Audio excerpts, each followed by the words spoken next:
माया, तुम देख रही हो, यह बीमारी, इसने सब कुछ बर्बाद कर दिया। मैंने इतनी मेहनत की थी, लेकिन एक ही रात में हमारी सारी फसल बेकार हो गई। स्वामी, हमारा तो पेट भी मुश्किल से भर रहा है और हमारे बेटा, उसको तो दवा और पौष्टिक भोजन चाहिए।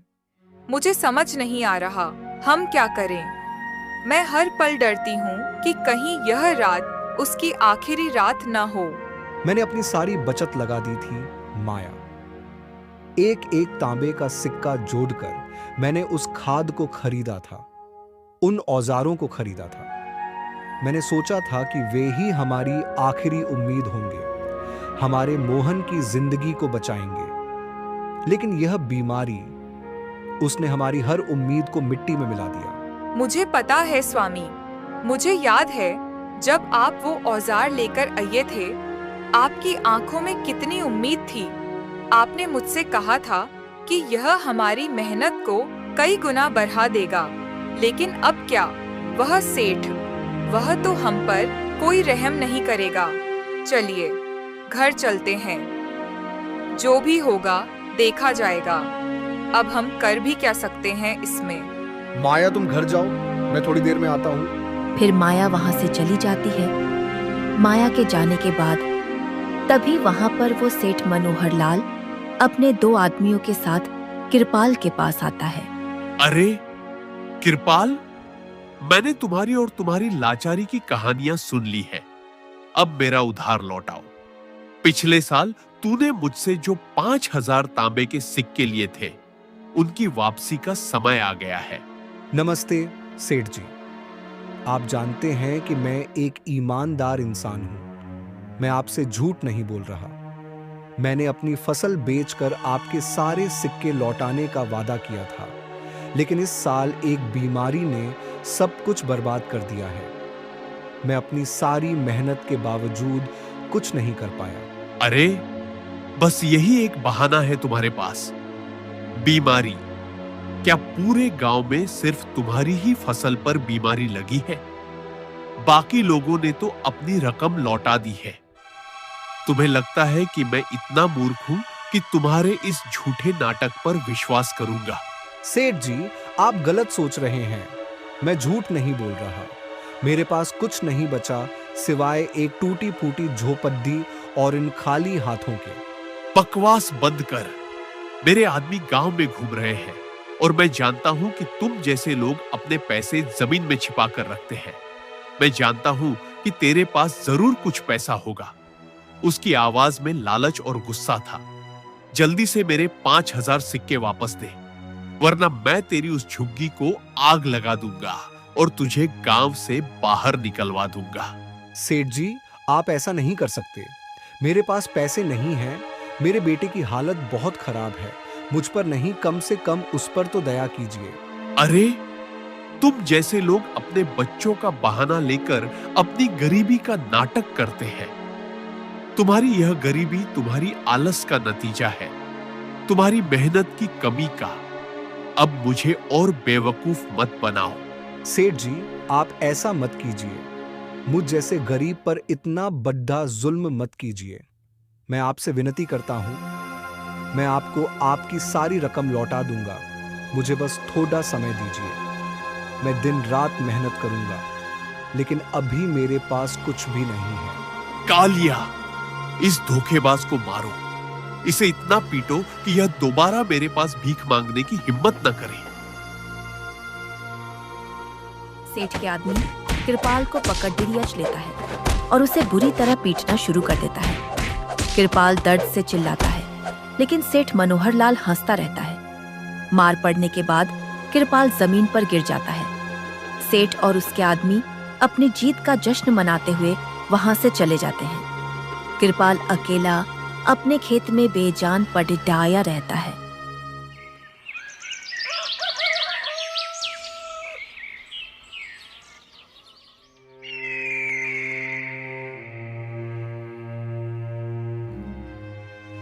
हमारे पास कुछ नहीं बचा। कुएं सूख चुके हैं, तालाब का पानी भी सूख गया है। गांव के बुजुर्ग कहते हैं कि ऐसा सूखा कई दशकों में नहीं पड़ा। मैं अपनी आंखों के सामने अपने परिवार को भूखा मरते नहीं देख सकता। मुझे कुछ करना होगा। वह अपनी पत्नी के पास जाता है और अपनी पत्नी से बोलता है, सुनो, मुझे यहाँ से जाना होगा। इस जमीन में अब कुछ नहीं बचा। मैं तब तक वापस नहीं आऊंगा जब तक मैं तुम्हारे और बच्चों के लिए पर्याप्त भोजन और पैसा लेकर नहीं आ जाता। आप कहाँ जाएंगे? इस सूखे ने तो हर गांव को अपनी चपेट में ले लिया है। मैं वहां जाऊंगा जहां मैंने सुना है कि नदियों में अभी भी पानी बहता है। मैंने सुना है कि वहां के जमींदार देवेंद्र सिंह बहुत दयालु हैं और वह कभी किसी को भूखे नहीं सोने देते। मैं काम की तलाश में वहां जाऊंगा। ठीक है स्वामी, लेकिन अपना ध्यान रखिएगा। मैं आपका इंतजार करूंगी।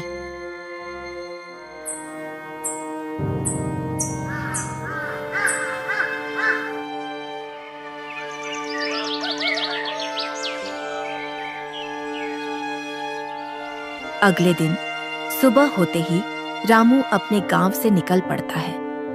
वह कई दिनों तक पैदल चलता है। उसके पैरों में छाले पड़ गए थे और प्यास से उसका गला सूख गया था। एक दिन जब वह बहुत थक जाता है तो एक बड़े पेड़ के नीचे बैठ जाता है। तभी एक वृद्ध आदमी वहां से गुजरता है।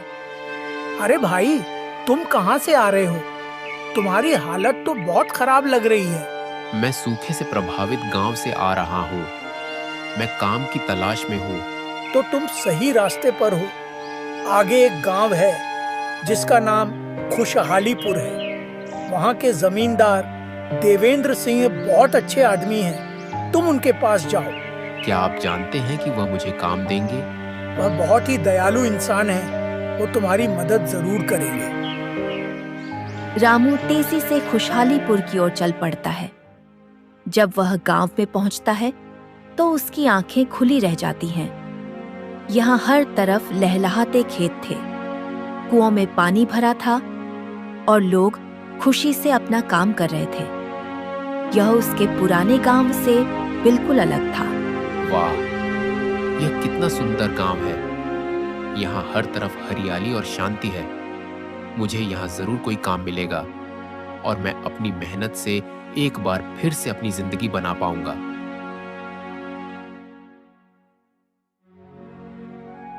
वह गांव के सबसे बड़े घर के पास पहुंचा। यह घर किसी महल से कम नहीं था। अंदर एक बड़े बरामदे में गांव के सम्मानित जमींदार देवेंद्र सिंह बैठे थे। उनका चेहरा शांत और आंखों में एक अलग ही समझदारी थी। रामू ने अपनी लाचारी और डर को परे रखकर उनके सामने हाथ जोड़े। मालिक, मेरा नाम रामू है और मैं एक किसान हूं। हमारे गांव में कई सालों से सूखा पड़ा है। मैं यहाँ काम की तलाश में आया हूँ। क्या मुझे कोई काम मिल सकता है मालिक? आओ, बैठो। मैंने तुम्हारे गांव की स्थिति के बारे में सुना है और मुझे तुम्हारी आंखों में तुम्हारी मेहनत और ईमानदारी दिख रही है। बताओ, तुम किस तरह का काम जानते हो? मालिक, मैं बचपन से खेती का काम करता आ रहा हूँ। मैं जमीन को पहचानता हूँ और जानता हूँ कि उसे कब और क्या चाहिए। मैं किसी भी तरह की फसल उगा सकता हूँ। ठीक है, मेरे पास तुम्हारे लिए एक काम है। मेरे लिए कुछ विशेष फसलें उगानी हैं। ये फसलें मेरे व्यापार के लिए बहुत जरूरी हैं और इनके लिए खास देखभाल की जरूरत होती है। क्या तुम यह काम कर पाओगे? जी मालिक, मैं यह काम करूंगा। ठीक है, तो चलो मेरे साथ। जमींदार उसे अपने बड़े खेत में ले गया। रामू, तुम्हें मेरे खेत में ज्वार की एक खास किस्म उगानी है। यह काम बहुत कठिन है क्योंकि इस किस्म को बहुत ध्यान से उगाना पड़ता है। इसके लिए मैं तुम्हें हर महीने 1500 तांबे के सिक्के दूंगा। साथ ही तुम्हें रहने की जगह और 2 समय का भोजन भी मिलेगा। क्या तुम ये काम कर पाओगे? मालिक, मैं यह काम करूंगा।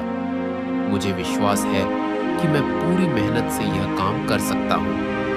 यह मेरे लिए एक नया जीवन है। ठीक है, मेरे खेत के पास एक झोपड़ी है, तुम वहां रह सकते हो। आपका बहुत बहुत धन्यवाद मालिक।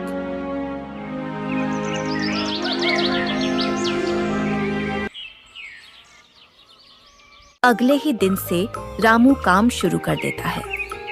वह दिन रात मेहनत करता है और धीरे धीरे ज्वार के बीजों को उगाना शुरू कर देता है। कुछ ही समय में खेत में ज्वार की फसल लहलहाने लगती है। उसकी मेहनत और लगन को देखकर जमींदार देवेंद्र सिंह बहुत खुश होते हैं। रामू, मैं तुम्हारे काम से बहुत खुश हूँ। तुम्हारी मेहनत की वजह से मैंने अपना व्यापार बहुत बढ़ाया है।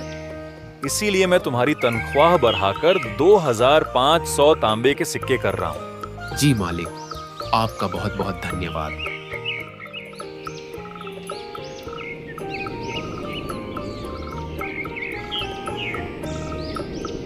समय बीतता है और रामू के पास बहुत सारे तांबे के सिक्के जमा हो जाते हैं। वह अपनी पत्नी और बच्चों को भी खुशहालीपुर बुला लेता है।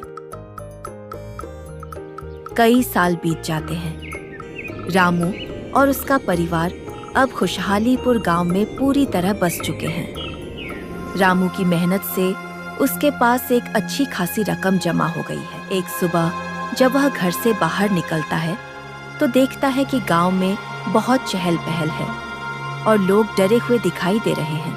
यह क्या हुआ भाई? सब लोग इतने परेशान क्यों हैं? अरे रामू भाई, तुम्हें पता नहीं, गांव में चोरियों की वारदातें बहुत बढ़ गई हैं। आज सुबह ही अपने जुगनू काका के घर से उनकी सारी जमा पूंजी चोरी हो गई है। दरोगा जी भी पूछताछ कर रहे हैं। यह तो बहुत बुरा हुआ।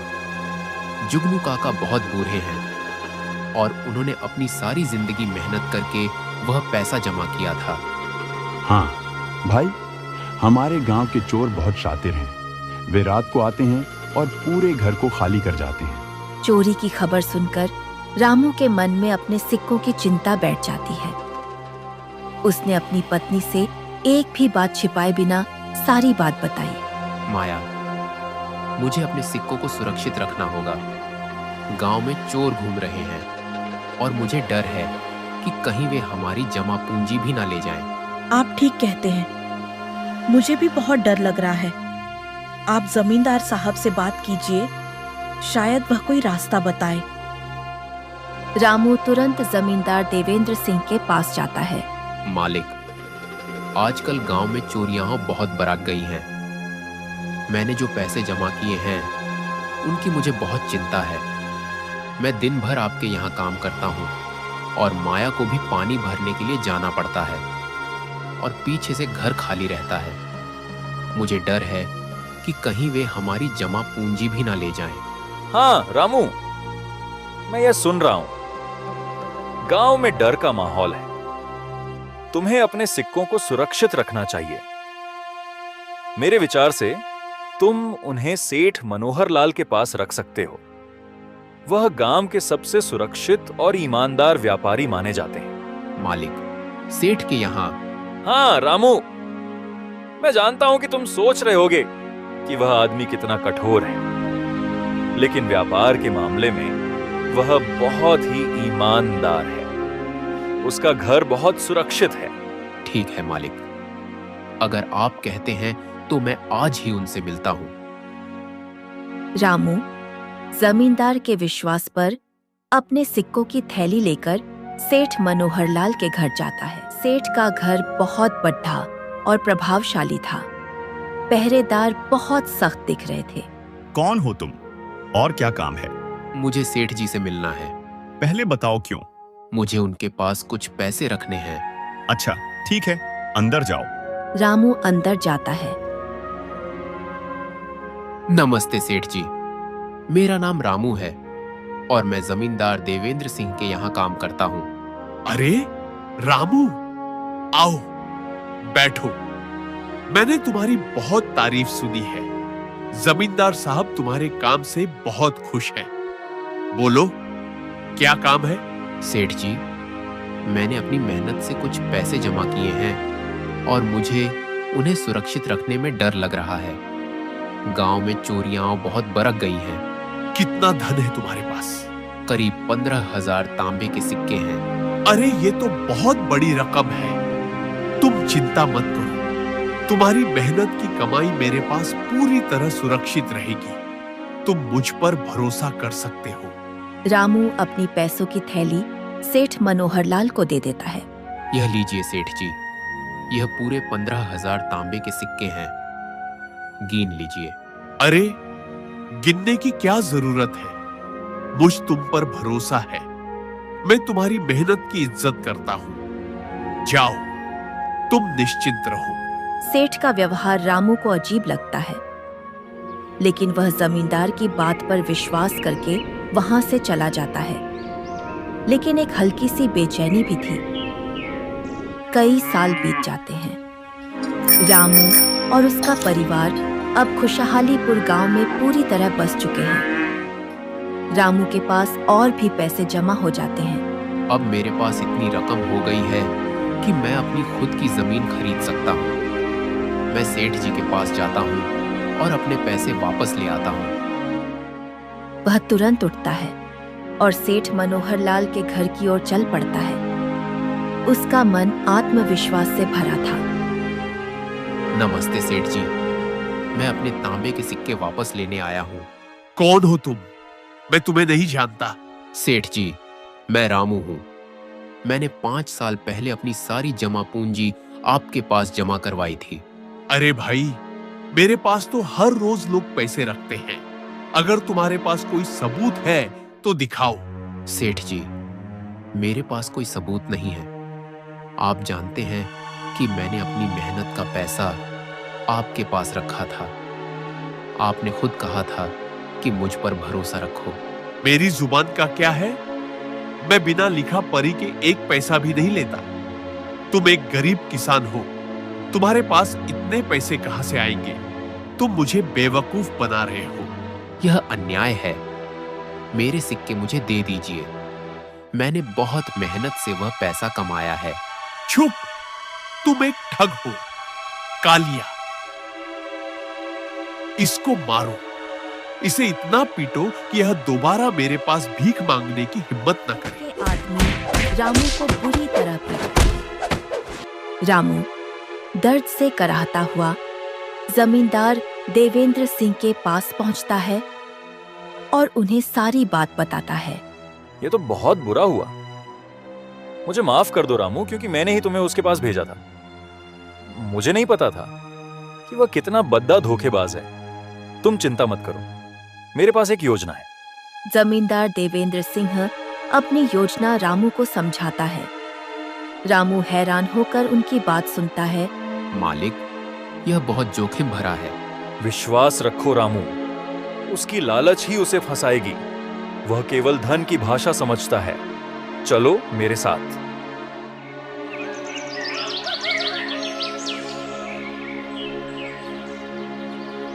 अगले ही दिन जमींदार देवेंद्र सिंह एक बद्धा सा बैग लेकर सेठ मनोहर लाल के पास जाते हैं। अरे जमींदार साहब, आप यहाँ? यह मेरा सौभाग्य है। मैं आपकी क्या सेवा कर सकता हूँ? सेठ जी, मैं आपके लिए कुछ विशेष सोने के सिक्के लाया हूँ। इनकी कीमत कई लाख तांबे के सिक्कों में है। मैं ये सब आपके पास रखना चाहता हूँ। वाह, इतनी बड़ी रकम हाथ लगी है। जमींदार साहब, आप निश्चिंत रहिए। आपका सामान मेरे पास पूरी तरह सुरक्षित रहेगा। आप मुझ पर भरोसा कर सकते हैं। तभी रामू वहां आ जाता है। उसे देखकर सेठ मनोहर लाल चौंक जाता है। अरे रामू, तुम यहाँ? मुझे माफ करना, उस दिन मैं तुम्हें पहचान नहीं पाया। तुम्हारा पैसा ये रहा, ले लो। सेठ ने जल्दी से रामू के तांबे के सिक्के उसे वापस कर दिए और रामू अपने सिक्के लेकर वहां से चला गया। वाह सेठ जी, आप तो अपनी जुबान के बहुत पक्के हैं। तो ठीक है, ये सब आप रख लीजिए, और कुछ भी लिखा पढ़ी हो तो वो भी कर लो। जमींदार साहब, आपके साथ क्या लिखा पढ़ी? आपके साथ तो घर वाली बात है। बस भरोसा रखिए मुझ पर। ऐसे ही कुछ महीने बीत जाते हैं और महीनों बाद जमींदार देवेंद्र सिंह अपने सोने के सिक्के लेने के लिए वापस सेठ के पास आते हैं। सेठ जी, मुझे मेरे सोने के सिक्के दे दीजिए। कौन से सिक्के? मैंने आपसे कुछ नहीं लिया। क्या तुम झूठ बोल रहे हो? अगर आपके पास कोई सबूत है तो दिखाइए। तुमने तो कहा था कि कागज की जरूरत नहीं है। मेरी जुबान का क्या है?